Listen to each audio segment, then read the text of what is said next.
सुमनसवन्दित सुन्दरि माधवि चन्द्र सहोदरि हेममयि मुनिगणमण्डित मोक्षप्रदायनि मञ्जुळभाषिणि वेदनुते पङ्कजवासिनि देवसुपूजित सद्गुणवर्षिणि शान्तियुते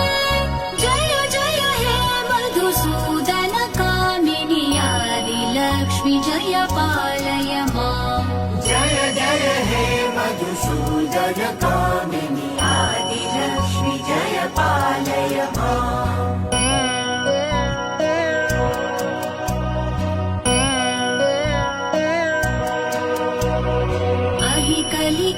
कलिकल्मषनाशिनि कामिनि वैदिकरूपिणि